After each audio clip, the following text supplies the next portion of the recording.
In this video, we are going to discuss Class 8 chapter, The Modern Millionaire. This is part 1 of this chapter, and it's a suggestion for you all and an advice to watch the video to the end and do not miss any part of it, as it's going to be very helpful for you all and you're going to understand the whole chapter very easily. Okay, so if you're watching my video and you want more of such videos, like if you want the other lessons and poems explanation of class 8 along with the notes of it, along with the complete notes, you can find the playlist link of the class 8 of my channel in the description box. You can visit there, you can find the link, you can go through all the chapters of explanation of it along with the notes provided there. So it's going to be very helpful for you all to prepare for your syllabus. And I also shared the link in the I button above. So for this, you will have to subscribe my channel and hit the bell icon so that you get the notification of all such important videos. To watch the video till end and hit the like button. And also a reminder to you all to subscribe Copy Class Hindi channel, because in this channel you are uploading the Hindi lessons explanation and the question answers, complete notes along with the grammar syllabus of class 7, 8, 9 and 10. So this channel is also going to be very useful for you all with all the informative videos. So to get the link, you have to visit the description box again, find the link, subscribe to the channel and also share it with your friends. I'll also share the link of this channel in the I button above so you can go directly from here. So that's about the updates, everyone. Now let's start with the chapter. So this chapter is a very interesting chapter. Here we can see the different parts or sections of a particular character. So the character here is Yogi Erskine. We're talking about this character. Here we, in the first part, are going to see about his life, about his love life. Okay, so he has different stages in life. How is struggling towards his life? We are going to see that. So firstly, we'll see about his romantic and love life. Okay, so Hugo Erskine, he was a very good-looking young man, and he was liked by both men and women. That means everyone liked him because he was so good-looking and handsome. Apart from that, he also was very kind person. He never said any unkind or harsh words to anyone, but he was not very clever, and he had no money with him. He always kept his job changing and he tried many things. Okay, he did not stick to one job, but he had tried everything, different jobs he used to do, and he was not successful in any of it. At one time, he had worked on stock exchange. He lasted for 6 months. Then he changed his job. He started becoming a tea merchant. He started selling tea, but sooner he got tired of selling tea also. Again, he shifted to another job. He started selling the sherry. Now, sherry is a kind of wine. Okay, he started doing that job, but again, he failed in that.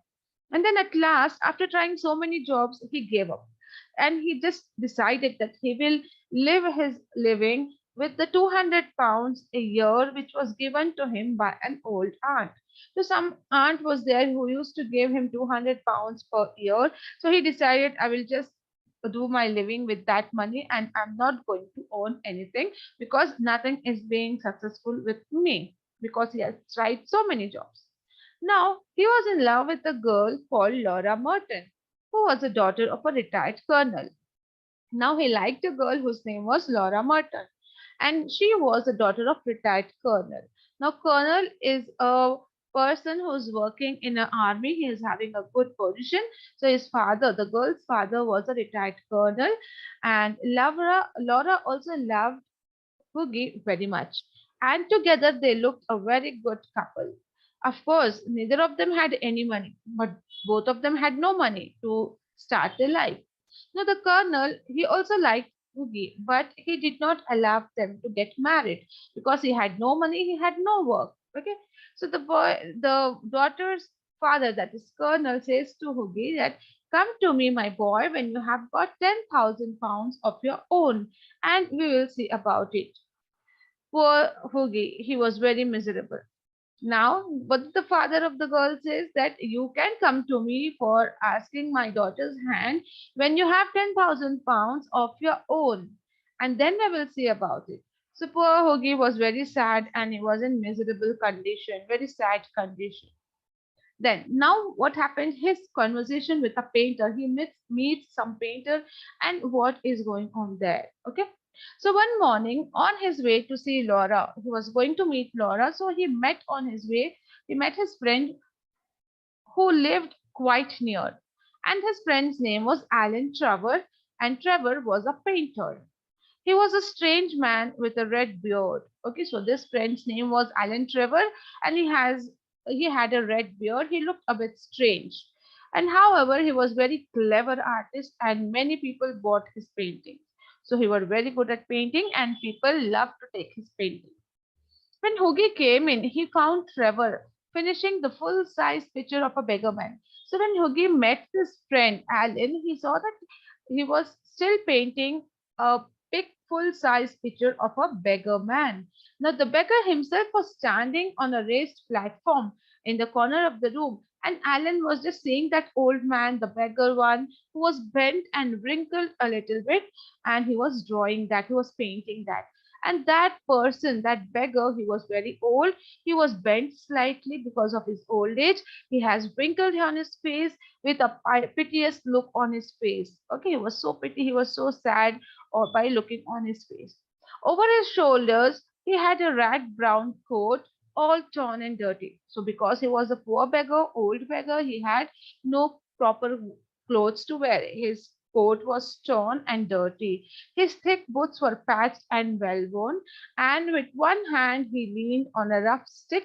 In the other hand, he held out a hat for money. Okay, so you could see that the man was standing a bit bent, one hand on his stick, and the other hand he had a hat which he had raised to collect the money from the people. So in this position, the old beggar man was standing, and Alan was painting his picture. What a wonderful model, whispered Hughie as he shook hands with his friend. So while Alan and Hughie were meeting, they shook their hands. When you greet each other, they were shaking their hands. And at that moment, Hughie said that what a wonderful model you are having here. So, a wonderful model, shouted Trevor at the top of his voice. I should think so. You won't meet a beggar like him every day. So even Alan said loudly that wonderful model. I don't think so. You will meet a beggar like him every day. Then poor old man said Hoogie. Now Hoogie was feeling so sorry for this poor old man. How miserable he looks. His condition was so poor that he was feeling very sorry for him. Of course, replied Trevor, but he said, don't want a beggar to look happy, do you? So he's questioning, don't you want a beggar to be happy? So now Hoagie asks, how much does a model get for a sitting? Like suppose if this old man is sitting like a model, you are just looking at him and painting, how much money you will give this model for sitting patiently here like this without movement? So Helen said 10 pence an hour. Okay, it was some denomination, 10 pesos like that kind of for an hour. So how many hours he will sit, that will be multiplied and given. And how much do you get for a picture, Alan? Again, he asked the second question, Yogi, that how much you get for the picture? Oh, for this I get 2,000 pounds. So he said, when I finish the picture and when I sell it, I get 2,000 pounds. So now Hoogie says, well, I think the model should get some part of that, cried Hoogie, laughing. He is working quite as hard as you. Now, Hugo was feeling very sorry for the model, so he says, see, you earn so much of money, you get 2,000 pounds. So I think a little bit of it should also be given to this old man or a model who is here, because even they are working as quite hard as you are doing, because you are looking and painting, but they have to stand continuously for hours without any movement. So you should give some part of your profit to them also. So nonsense, nonsense. Why, look at all the trouble of putting on the paint and standing up all day. It's not easy work, I can tell you. So now Alan gets angry. He says, stop that nonsense. Don't you see the trouble of how I'm standing the whole day? And it's not easy work to paint like this. I tell you. Now he shouts at Hugi. He says, stop talking that. I'm very busy. Just put a cigarette in and just keep quiet. He says, smoke a cigarette and just keep quiet. Do not open your mouth and speak anything. It's disturbing me. So Alan says like this to Hugi. Now the model who is standing there, let us see what he says, what conversation he had. After some time, a servant came to tell Trevor that the frame maker wanted to speak to him. So there was a frame on which the paint had to be fit. So that frame person had come. So servant called Alan Trevor that some frame maker is waiting outside for you to meet. So he went there. Now while going, he says, Hoogie, don't go away. Wait until I come back in a moment. Now the old beggar man sat down there on a seat because he was tired. He thought, let the painter come back. Till then, I will take rest. So he sat, he looked so lonely and sad. And Hoogie was feeling very sorry for him when he was seeing at him. And he started looking in his pockets whether if he had some money, so could give it to that old beggar. And then he found a sovereign. Sovereign is a small gold coin. Okay, a little bit of gold coin he got. Poor man, he thought he needs it more than I do, so he walked across that old man and he just kept it, slipped the sovereign into the beggar's hand. He just placed that coin into the beggar's hand because he thought he needs more than me. Now the old man jumped and faint smile crossed his lips. Now old man was very happy after getting this coin and he had a smile on his face, on his lip. Thank you, sir, he said. Thank you. Now, by the time Alan Trevor had come back and Hoogie said, okay, goodbye, now I'm leaving. And he felt a little bit silly because what he had done, because he had given a small amount of money to that person. Though Hoogie had no money with him, but whatever he had, he was so kind hearted and he felt so sorry for that old beggar that he gave his money to him. Now that night he went to the Palette Club, a club, and there at 11 o'clock he found that Alan Trevor was having a drink by himself. So Hoogie goes to Alan. He says, well, Alan, did you finish that picture which you were doing? And while he was lighting a cigarette, and at that time he was asking this question in that club. He said, so Alan says, yes, I finished and framed it, my boy. And you might like to know that old model you saw likes you very much. And I had to tell him all about you, who you are, where you live, how much you earn, and what you are going to do in future.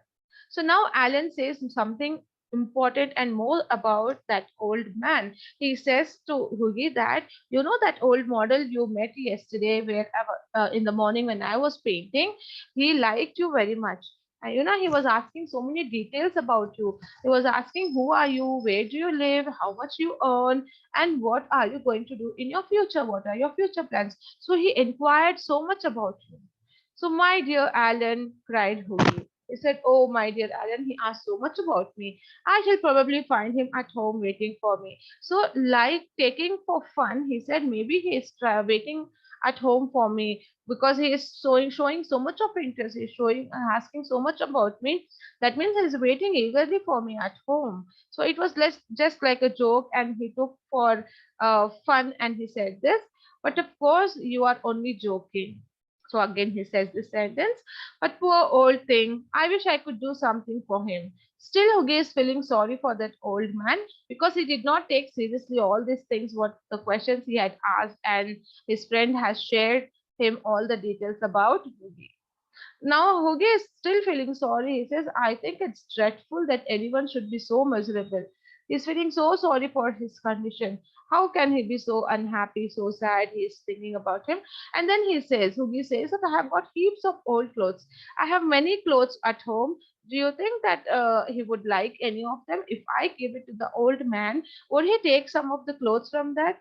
Why, his rags were falling off bits. I'm saying this because his rags, his coats were falling off bits. It was tearing in bits, small pieces, and it was falling down. He was so poor that he doesn't have a proper coat to wear also. Okay, so but he looked so wonderful in them, said Trevor. No, Trevor says, but whatever it is, whatever his torn clothes he was wearing, he looked so wonderful in them. I wouldn't paint him in a good suit for anything. However, I'll tell him of your offer. And now tell me, how is Laura? The old model was quite interested in her. Now again, then the Alan says, "Okay, he's so wonderful in that old dress, and I wouldn't paint him if he would have come in a good suit. But because he came in that dress, I started painting because he looked so wonderful in it." And then he asked other questions. Alan asked him that how about Laura, how is she? And even the old model was very quite interested in her. Means the beggar was also in asking many questions and details about Laura also. "You don't mean to say you talked to him about her too?" cried Hoogie. Now Hoogie was little bit angry because he did not wanted to share his love life with some strangers, but Alan had already said it to the old man. So then certainly I did. Alan says, "Yes, I did. I said him everything. He knows everything about you, about Colonel, about lovely Laura, and the 10,000 pounds that you want to collect so that you can get married to Laura. So all the details in story he knows about you. Because he asked me, he liked you so much, so I informed him everything. All details I have given him." So these many things was done. After this, what happens? Is he really the old beggar man, or what will the story take turn? We'll see all these things in the next part of the video. I hope you all like the story and the video. If you liked it, do hit the like button and share it with your friends and subscribe to the channel